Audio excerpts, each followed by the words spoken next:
Galera, tá começando o Fariseu Reformado. Meu nome é Nicolas Andrade. Meu nome é Domi Andrade. E hoje a gente vai falar sobre seitas. O que são seitas? Onde eles vivem? O que eles comem?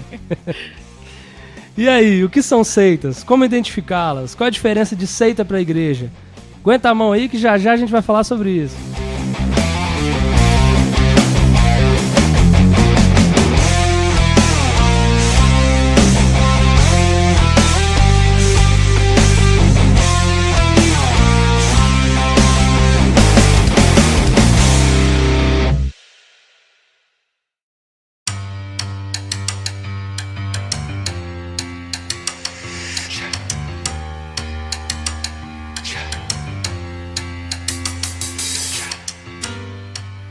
Então, a gente pode começar falando sobre a definição de seita. A sua etimologia. A palavra seita, ela vem do latim secta, que significa seccionar, dividir, sectar, fracionar, escolher, enfim. Ela é uma palavra que, no seu uso secular, ela define um grupo com uma organização própria, geralmente restrito ou fechado, que se une por ideias, ideologias, opiniões e comportamentos semelhantes. Facção, bando ou partido. A anotação tá boa ali. Então, assim, o uso da palavra seita no meio secular tem esse sentido de definir um grupo de pessoas específico que tem crenças ou comportamentos, pensamentos, ideologias, talvez um partido. Por exemplo, a maçonaria, dentre outras muitas seitas famosas que existem no mundo. No contexto cristão, a palavra seita ela aparece de forma neutra quando nós observamos no livro de Atos, por exemplo, as citações sobre a seita dos saduceus, a seita dos fariseus, quando os próprios cristãos são chamados de seita também, mas ela também aparece no sentido pejorativo, que inclusive é o foco desse podcast. A palavra seita ela tem a sua raiz no grego da palavra haireses, que é traduzida no latim para a palavra secta, que por sua vez chega ao português com a palavra seita. Sério? Que surpresa! O termo haireses, ele é um termo que ele é utilizado nesses dois sentidos, neutro e pejorativo. E no pejorativo, essa palavra também é traduzida por heresia. Isso é um ponto importante, porque tanto heresia quanto seita vêm da mesma raiz etimológica. Um exemplo disso é o texto de 2 Pedro, capítulo 2, versículo 1. Assim como no meio do povo surgiram falsos profetas, assim também haverá entre vós falsos mestres, os quais introduzirão dissimuladamente heresias destruidoras, até o ponto de renegarem o soberano Senhor que os resgatou, trazendo sobre si mesmos repentina destruição. Nesse texto a gente pode ver a palavra haireses sendo traduzida por heresias. Todo o contexto do versículo trata sobre essas heresias. E é importante a gente ressaltar o que é heresia, né? E fazer, inclusive, uma diferenciação entre heresia e erro teológico, que tem muita gente que se confunde nisso aí. Porque o erro teológico ele é basicamente um erro de interpretação sobre alguns pontos periféricos da fé cristã. São pontos que não têm relação ou não afetam a salvação. São coisas como a forma de batismo ou algumas doutrinas em relação à ação do Espírito Santo, coisas desse tipo, coisas que podem diferenciar de uma denominação para outra, coisas assim. Agora, a heresia não, elas são erros que afetam diretamente pontos centrais da fé cristã. Eles distorcem pontos centrais ao ponto de não se parecer com o cristianismo, né? Então, é uma pessoa que se diz cristã, mas ela acredita em coisas que não parecem cristianismo. Esses pontos, basicamente, se referem à natureza de Jesus, à ressurreição de Jesus, à Santa Trindade e à centralidade de Jesus na salvação. Exatamente. E a gente pode ver isso acontecer na época dos apóstolos. Assim como no texto que eu li, Pedro ele já cita que, assim como no meio do povo surgiram falsos profetas, demonstrando a presença de seitas heréticas na época deles. as principais seitas que a gente vê os apóstolos combatendo são a seita dos cristãos judaizantes e a seita dos gnósticos. No caso da seita dos cristãos judaizantes, o problema central era que eles davam importância à questão da lei em relação à salvação. Eles acreditavam que para ser salvo era necessário não só a graça do sacrifício de Cristo, mas também observar toda a lei, guardar toda a lei, como ser circuncidado, como a questão dos ritos, das festas. E no caso, os gnósticos, eles acreditavam que tinham uma espécie de conhecimento especial e eles acreditavam que a matéria era algo puramente ruim, era algo mal. Então, assim, eles viam a matéria como algo extremamente negativo. E por conta disso, eles não conseguiam acreditar, eles negavam que Jesus Cristo tenha encarnado, porque um ser tão puro e perfeito jamais se colocaria em carne, jamais assumiria esse corpo físico, material. E como consequência, eles também acabavam negando tanto a morte, principalmente a ressurreição, porque se ele não encarnaria, muito menos ele iria voltar para esse corpo material, né?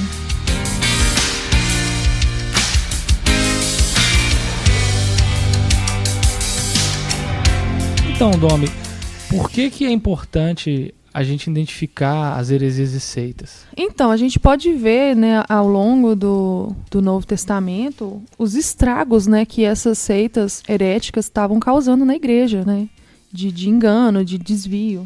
O próprio apóstolo Paulo, né, faz uma advertência na carta a Tito, no capítulo 1, a partir do verso 9, em que ele diz que muitos insubordinados que não passam de faladores enganadores, especialmente os do grupo da circuncisão, que são esses cristãos judaizantes, eles estão arruinando famílias inteiras, ensinando coisas que não devem e tudo por ganância. Então ele mostra como que essas seitas heréticas têm desviado o povo da sã doutrina. E ele adverte Tito a permanecer fiel àquilo que foi ensinado, àquilo que foi passado, para que a igreja se firme na sã doutrina, naquilo que Cristo deixou. Assim como na época dos apóstolos, hoje também temos grupos que se dizem cristãos, mas acreditam e pregam coisas que ferem os pontos centrais da fé cristã. E é importante identificá-los e combatê-los, assim como os apóstolos fizeram no passado. E como identificar essas seitas? O Instituto de Pesquisa Cristão, ele apresenta o que seria o melhor método para identificá-lo, que seria analisando os 4 caminhos que elas seguem. Esses 4 caminhos, né, eles chamam de as 4 operações, que seria adição, subtração, multiplicação e divisão, para quem é ruim em matemática. Então, o primeiro é a adição. No caso, as seitas, elas sempre adicionam algo à Bíblia. Ou seja, a Bíblia para eles não é a única fonte de autoridade ou de conhecimento. Não é a única regra de fé e prática, né, como o majoritário do cristianismo prega. Se as pessoas pudessem ver você balançando a cabeça. Por quê? Então, alguns exemplos são alguns grupos. Eu não vou falar os nomes. Mas tem grupos que pregam uma espécie de revelação especial, e aí essa revelação especial acaba se colocando igual ou superior à Bíblia, né? Essa revelação especial pode ter sido dada por Deus, ou para o líder, para o fundador, ou para o profeta, ou profetisa desses grupos. E aí há quem chame esse tipo de revelação, inclusive, como a luz menor que aponta para a luz maior. Tem outros grupos também que têm os próprios livros dos seus fundadores como uma espécie de Bíblia, né? É praticamente uma segunda Bíblia. Tem grupo que tem uma espécie de corpo governante, que seria um grupo de 10 homens, e aí o que esses 10 homens falam é o que eles fazem. E tem ainda aquelas que colocam a tradição em pé de igualdade com a Bíblia. E aí, nesse caso, existe o magistério da igreja, que é o responsável por fazer a interpretação da palavra. Então, não se analisa o que a Bíblia diz, se analisa o que o magistério diz, e o que o magistério diz é o que é feito. E tem, além desses, ainda tem grupos que colocam o próprio regimento interno da igreja como substituto da Bíblia. Então, assim, o que o regimento da igreja diz é o que eles fazem. Aí, isso em relação a tudo, a prática, a roupa, rito, tudo. A gente pode levar em consideração também aqueles que nem levam a Bíblia em consideração e ainda demonizam o estudo teológico, né? São igrejas que sequer têm escola bíblica, né? Diversas vezes a gente já ouviu falar de teologia é coisa do homem, isso é coisa ruim. Ou então, dezenas e dezenas de pessoas sendo batizadas sem ter passado nem por um estudo bíblico anterior, sem saber princípios básicos do evangelho. Isso vai totalmente contra a fé cristã tradicional, né? Que tem a Bíblia como única regra de fé e prática, né? A própria Bíblia fala de si. Você tem vários textos, como 2 Timóteo 3, verso 14 e 17, né? Que fala a respeito da Escritura, que toda a Escritura é inspirada por Deus e útil para ensinar, dirigir. Tem Romanos 15, 4, que fala que tudo que foi escrito anteriormente foi para nos ensinar. Tem 2 Pedro 3,15, em que o apóstolo Pedro considera os escritos de Paulo como parte da Escritura, né? E tem Tito 1,9, né, que a gente comentou antes, em que Paulo fala a Tito para ele: apegue-se firmemente à mensagem fiel da maneira como foi ensinada, para que seja capaz de encorajar outros pela sã doutrina e de refutar os que se opõem a ela. Né? Então, a gente precisa se apegar à palavra, à Escritura, inclusive para nos opormos àqueles que se opõem a ela. Né? Então, é muito claro que as Escrituras são o meio pelo qual Deus fala, é por ela que ele se revela e por meio dela que nós alcançamos essa sabedoria, discernimento, o conforto e a esperança.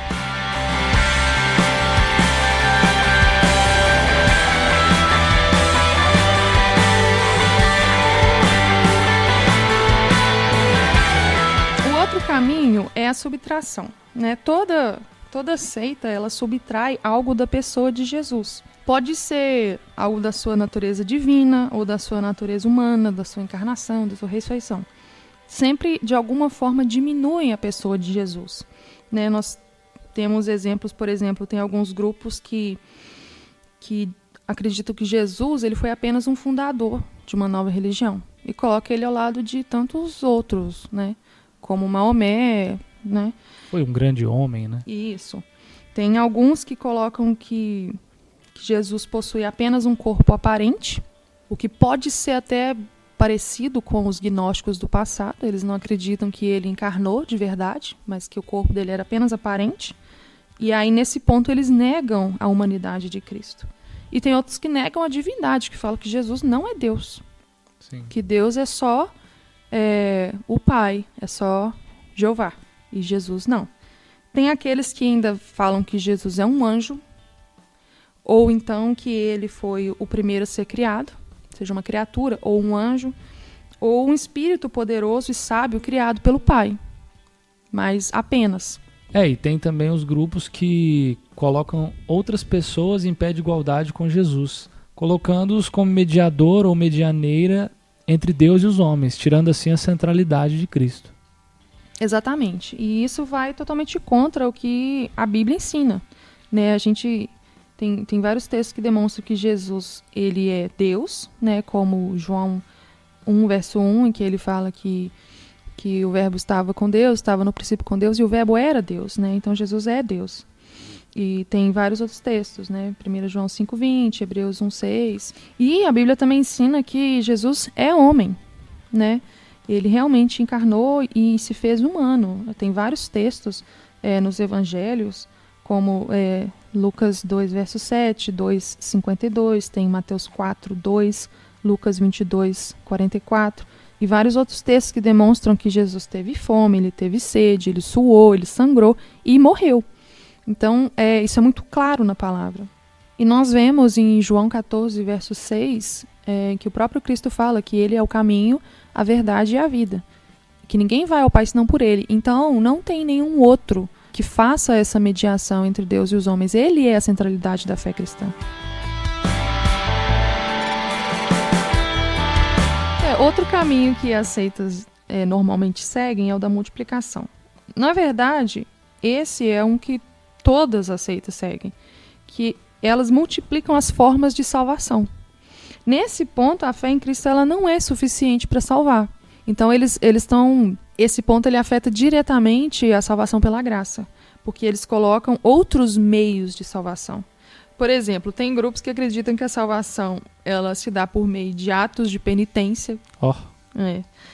Tem aqueles que acreditam que ela se dá por meio de cumprimento das leis da própria seita, e aí, nesse caso, são rituais deles e até frequência nos cultos, né? Tem aqueles que acreditam em salvação por meio de boas obras, né? Ser bom e caridoso, honesto. Então, né, o ateu honesto vai pro céu, na visão deles. E tem a salvação por meio da obediência da lei, e aí nesse caso é o próprio decálogo, né? Inclusive o 4º mandamento, que se refere à santificação do dia do sábado. E tem ainda aqueles que falam que o pecado não existe. E nesse ponto a gente não precisaria de uma redenção por meio de nada. Tem esses. Que isso? Bizarro. E para mim, o mais bizarro ainda é os que até atribuem a salvação a Cristo, mas tem uma visão meio estranha, que diz que a expiação ela não foi efetuada completamente na cruz, mas que nesse caso ela estaria sendo efetuada no que eles chamam de santuário celestial, né? Aí no caso, como é que é?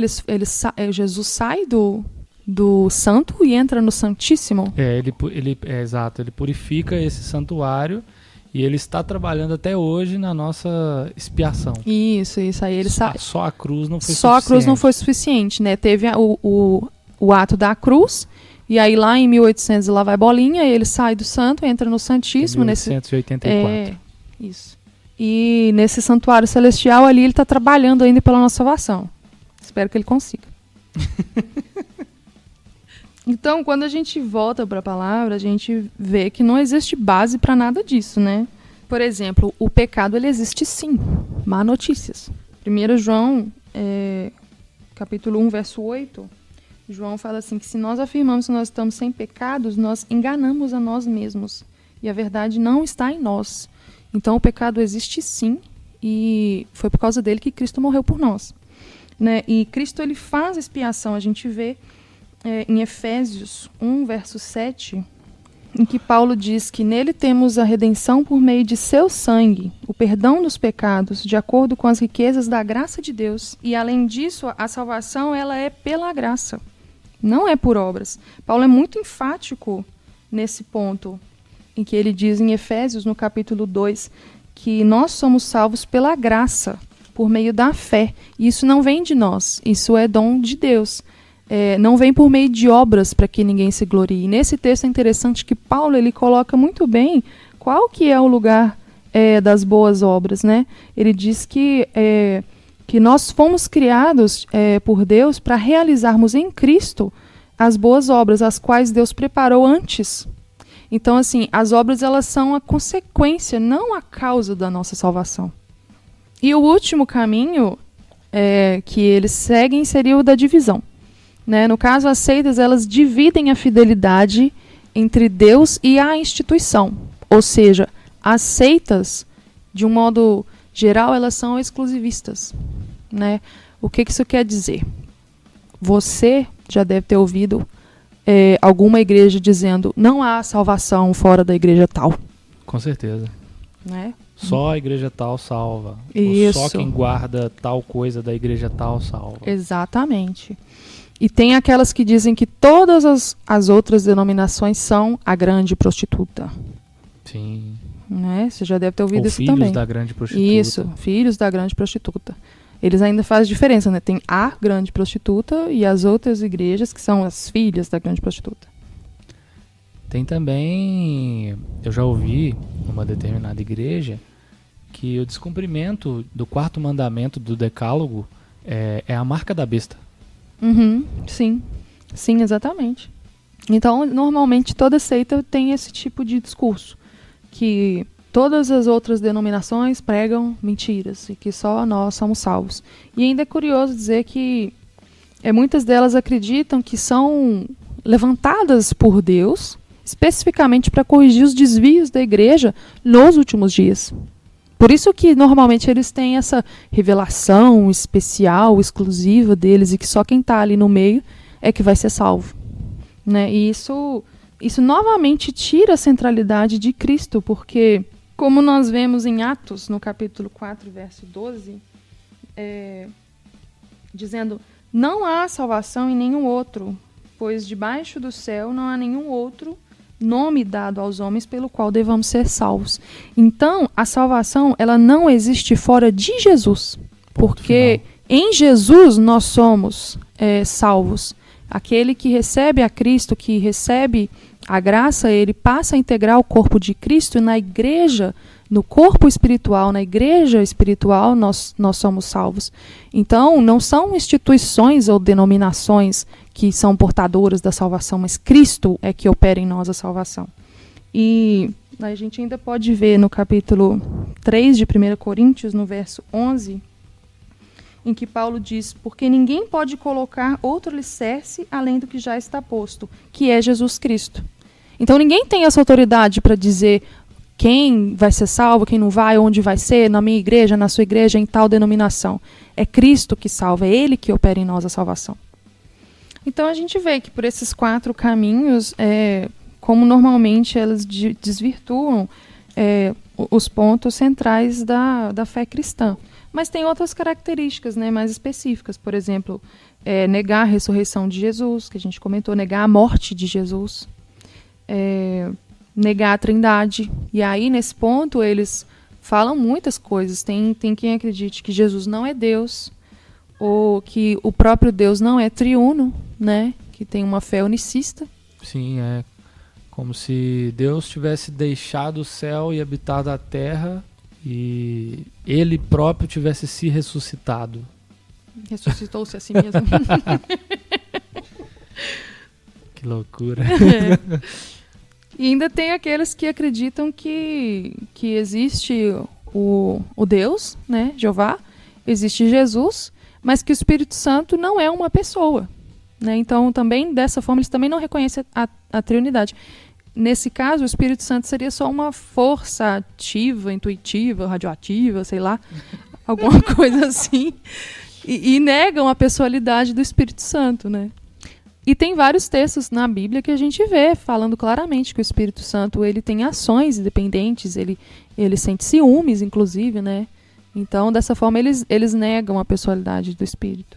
E tem o texto que Jesus afirma que enviaria outro Consolador.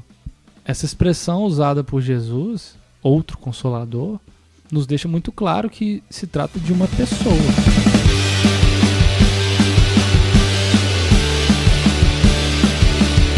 Então fique atento, se você se deparar com outra igreja que apresenta outro livro além da Bíblia, outro Salvador além de Cristo, sai fora desse trem. Então é isso, pessoal, ficamos por aqui. Obrigado pela sua atenção e valeu, até a próxima. Falou!